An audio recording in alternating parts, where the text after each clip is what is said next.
రెండో దినవృత్తాంతాలు 32వ అధ్యాయము 24వ వచనం చదువుదాం. బైబిల్ ఉన్న వాళ్ళు రెండో దినవృత్తాంతాలు ఆ దినములలో హిజ్కియా రోగి అయి మరణ దశలో ఉండెను.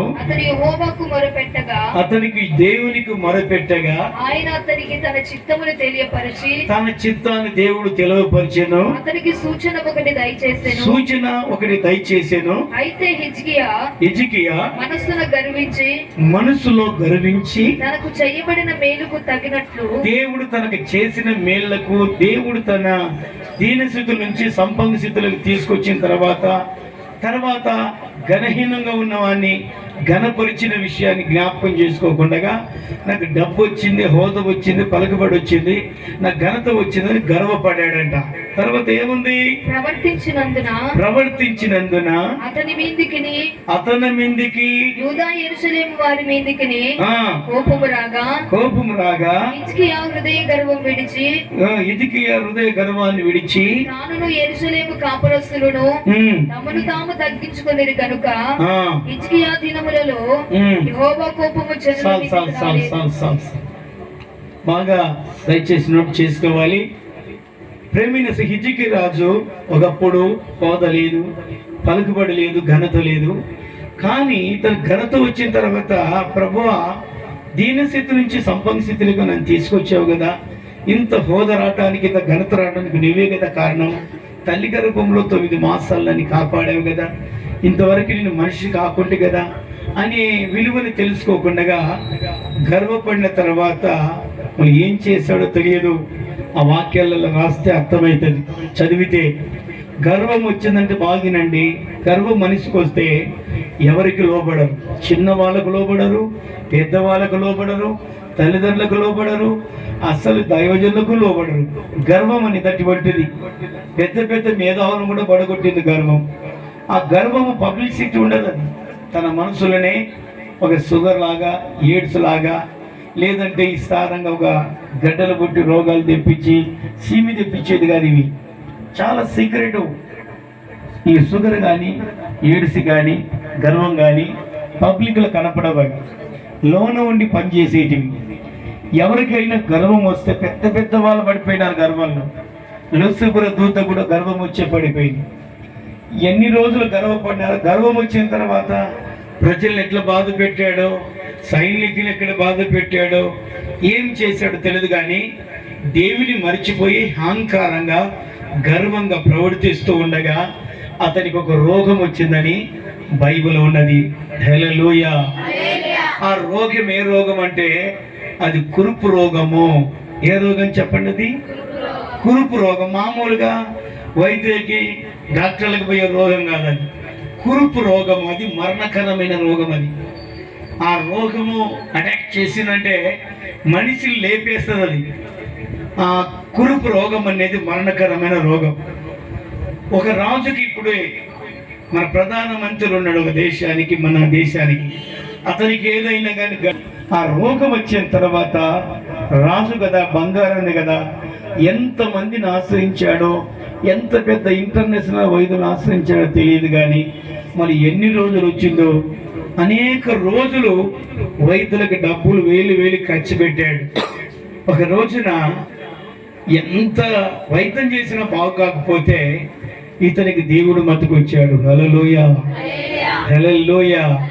అప్పుడు దేవుడు మత్తుకొచ్చి, ఎందుకు నేను ఇంత ఇంటర్నేషనల్ వైద్యులతో చేసుకుంటే కూడా పోకుంది, ఎందుకు ఇలాగ వచ్చింది, ఎందుకు నన్ను ఇలాగా నా శరీరాన్ని వేధిస్తుందని వెంటనే ఒక దాసుని పిలిచి, దాసుడా, తిన్నకు ఒక దైవజనుడు ఉంటాడు, ఆ దైవ సేవకుని కాడికి వెళ్ళి దేవుని అడుగు, మా రాజు విషయంలో, మా రాజు బతుకుతాడా, బాగుపడతాడా లేదా అడుగు నిమిని, నువ్వు ఒక దైవజనుడు ఆయన పంపిస్తున్నాని వాటికి నువ్వు నా విషయమే అడిగి రమ్మని రాజు పంపించినట్టుగా లేఖనములు ఉన్నది.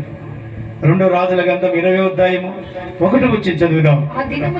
ఆ దినములలో హిజ్కియాకు మరణకరమైన రోగము కలుగగా అమోజు కుమారుడైన ప్రవక్తనైన యెషయా అతని యొద్దకు వచ్చి యేసయ్య అనే ప్రవక్త యొద్దకు వచ్చి నీవు మరణమవుచున్నావు, అయ్యా నువ్వు మరణమవుతావు, బ్రతకవు గనుక నువ్వు రాజాను బ్రతకవు, నీవు నీ ఇల్లు చక్కబెట్టుకొను, నీ ఇల్లు చక్కగా పెట్టుకో, యెహోవా సెలవిచ్చుచున్నాడు. దేవునికి స్తోత్రం.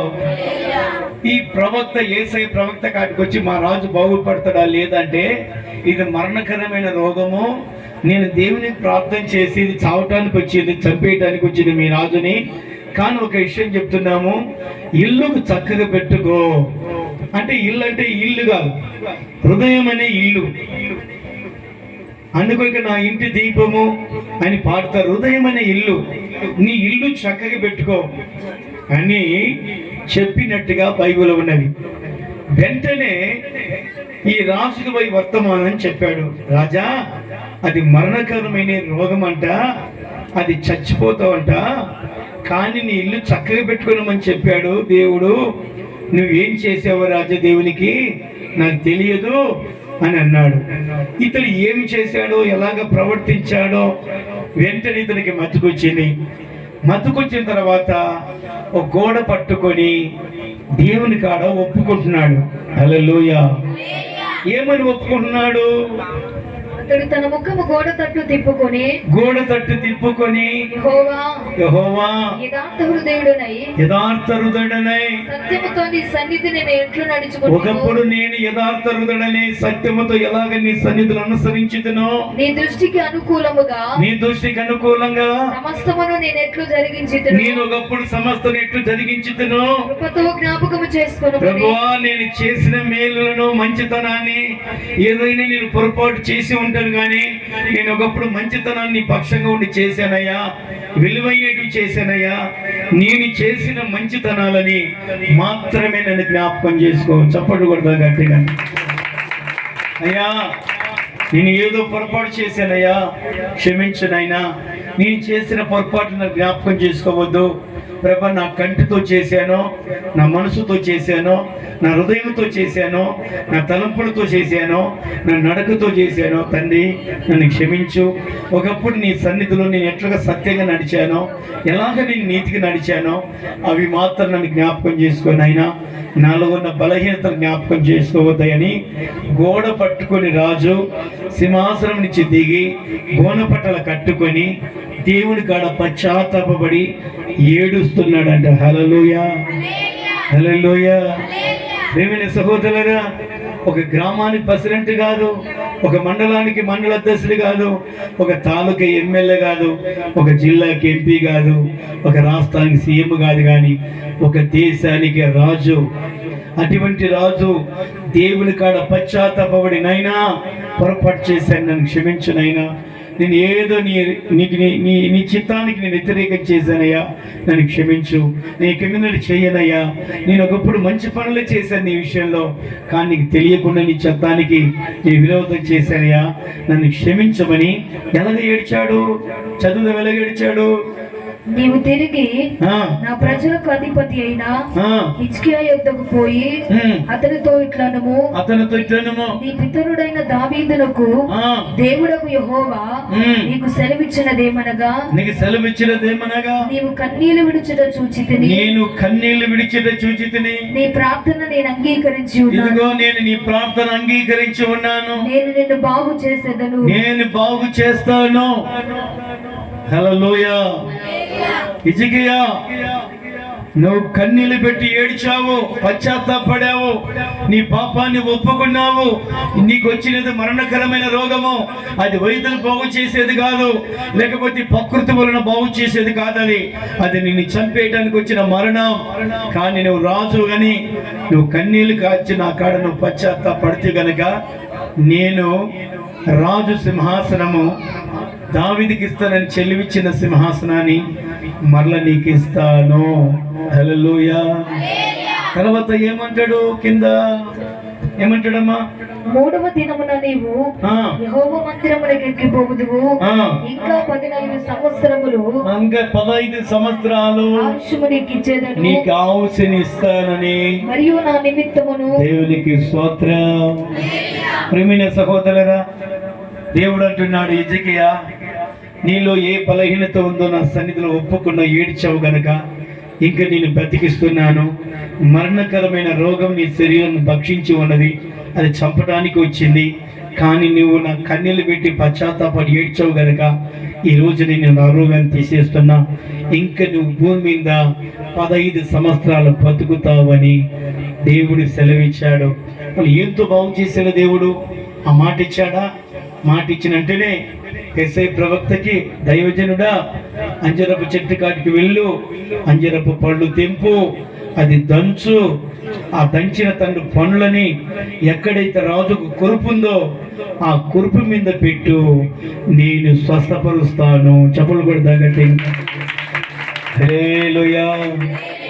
7వ వచనం చదువుతాం. కింద 7వ వచనం. పిమ్మట యేషయ్య అంజూరపు పండ్ల ముద్ద తెప్పించుడని చెప్పగా, యేసయ్య ప్రవక్త పండ్ల ముద్ద తీసుకురమ్మని చెప్పగా వారు దాన్ని తెచ్చి అది తెచ్చి కురుపు మీద వేసిన తర్వాత, కురుపు మీద పెట్టిన తర్వాత అతడు బాగుపడెను. యెహోవా నన్ను స్వస్థపరచు, దేవుడు నన్ను స్వస్థపరచనని అనుటకును ఆ నేను 3వ దినమున ఆయన మందిరమునకు ఎక్కిపోవుదునంటూ. దేవునికి స్తోత్రము కలుగునగాక. దేవుని బిడలేదా, మరణకరమైన రోగం వస్తే దేవుడు బాగు చేస్తాడు. కానీ ప్రపంచంలో ఏ వైద్యం కానీ, ఏ మందులు కానీ, ఏ ప్రకృతిలో పుట్టినది కానీ బాగు చేయలేదు. కురుపు రోగం మరణకరమైన రోగం, ఒక క్యాన్సర్ లాంటిది, ఒక ఎయిడ్స్ లాంటిది అప్పట్లో. అటువంటి రోగము రాజు పశ్చాత్తాపడి దేవుని కాడ ఒప్పుకొని, తండ్రి నన్ను క్షమించునైనా, నా పాపాలు ఒప్పుకున్నాను, క్షమించునైనా, నేను ఒకప్పుడు సత్యంగా ఎలాగ ప్రవర్తించాలని సన్నిధిలో ఎలాగ నేను మేలు చేశానని జ్ఞాపకం చేసుకోనైనా అని ఏడిస్తే ఒక అంజరపు చెట్టు ద్వారా దేవుడు స్వస్థపరిచినట్టుగా బైబిల్లో ఉన్నది. ప్రేమైన సహోదరులారా, నీకు ఏదైనా రోగం వస్తే, ఏదైనా బాధ వస్తే వెంటనే దేవునికి చెప్పుకోవాలని బైబిల్ చెప్తుంది. ప్రభా, నేను ఏదైనా పొరపాటు చేసింటే నన్ను క్షమించండి నైనా, ఎందుకు ఈ రోగం వచ్చింది, ఎందుకు ఇలాగ వచ్చింది నైనా, ఏదైనా నా కంటితో తప్పు చేశానా, నా పెదవులతో తప్పు చేశానా, నా నోటి మాటతో తప్పు చేశానా, నన్ను క్షమించు ప్రభువా, నేను పాపినని ఒప్పుకుంటున్నానని వెంటనే దేవుని కాడ ఒప్పుకోవాలని బైబిల్ చెప్తుంది. హల్లెలూయా, హల్లెలూయా. యేసయ్య గ్రంథం 40